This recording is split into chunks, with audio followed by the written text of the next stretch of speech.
करीब 11,610 किलोहर्ट्ज पर दक्षिण पश्चिम एशिया क्षेत्र के लिए है। समय हुआ है UTC अपराह्न 3:30 बजे यानी भारतीय समयानुसार रात 9 बजे।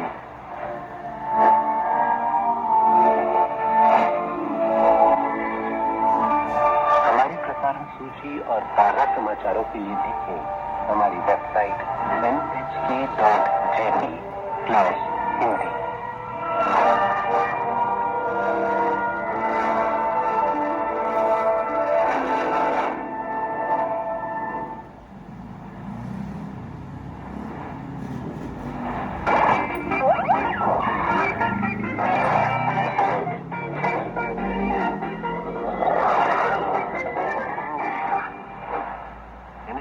जापान की हिंदी सेवा में आपका स्वागत है।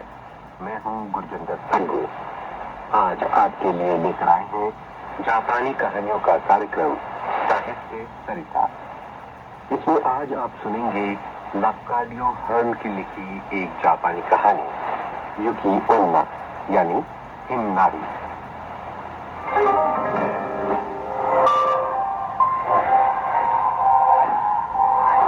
युकी ओन्ना एक प्रेत है जो सर्दियों में दिखाई देती है। उसी के बारे में है ये डरावनी कहानी जो एक जापानी लोक कथा पर आधारित है। कहानी के लेखक लक्काडियो हर्न ने लेखन कार्य 19वीं सदी के अंतिम वर्षों में आरंभ किया था जो 20वीं सदी तक जारी रहा। वे आज के ग्रीस यानी यूनान में जन्मे थे। जीवन के अनेक वर्ष यूरोप और अमेरिका में गुजारने के बाद 45 वर्ष की उम्र में उन्होंने जापान की नागरिकता ले ली। जापान में उन्होंने अपना नाम रखा कोइजुमी याकुबो। इस नाम से उन्होंने जापानी कालजयी कथाओं और लोक कथाओं से प्रेरित होकर जापान की संस्कृति के संबंध में अनेक लेख और कहानियां लिखी। उन्हीं की लिखी एक कहानी है युकी ओन्ना यानी हिमनारी। कहानी का हिंदी रूपांतरण और वाचन लोचनीय अस्थाना का है।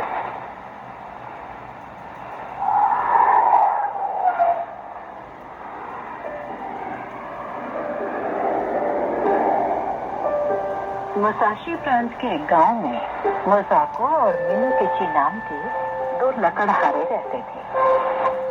ये जिस समय की बात है तब मोसाको की उम्र ढल चुकी थी और मिनुकिची जो उसका सहायक था अभी 18 बरस का लड़का था। दोनों रोजाना मिलकर गांव से 5 मील दूर एक जंगल में लकड़ियां लेने जाते थे। रास्ते में चौड़े पाट की एक नदी पड़ती थी जिसे पार करने के लिए वहाँ एक नौका थी। नदी पर कई बार पुल बनाया गया पर हर बार वो बाढ़ में बह जाता। नदी जब उफान पर होती थी तो कोई साधारण पुल उसके तेज धार का मुकाबला नहीं कर सकता था।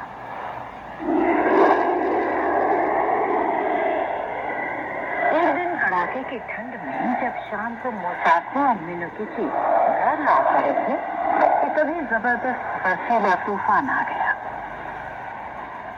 वे नौका तक पहुंचे लेकिन देखा कि माझी नौका को नदी के दूसरे किनारे पर लगाकर जा चुका था।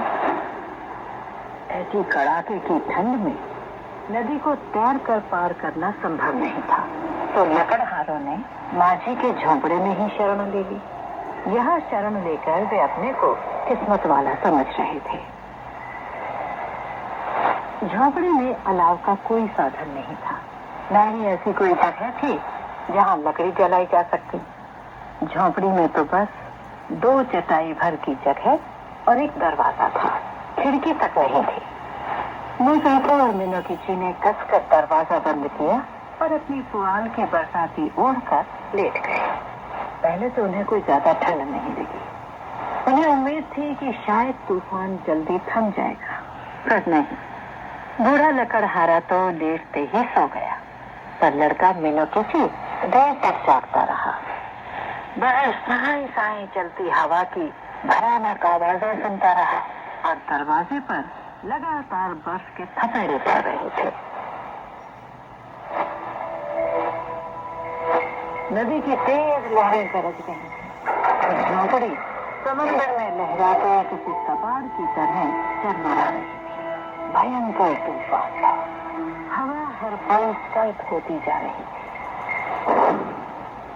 मारे ठंड का मीनोकिची अपनी बहन की बरसाती में ठिठुरता हुआ कांप रहा था, लेकिन कड़ाके की ठंड के बावजूद आखिरकार उसकी भी आंख लग गई।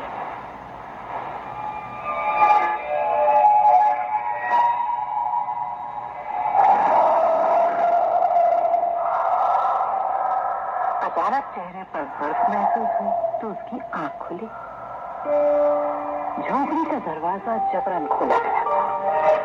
बर्फ की रोशनी में उसे झोंपड़ी में सफेद लिबास में एक महिला दिखी। महिला मोसाकों के ऊपर झुकी उसके मुंह पर फूंक मार रही थी। उसकी सांस किसी चमकीली सफेद धुंध जैसी थी।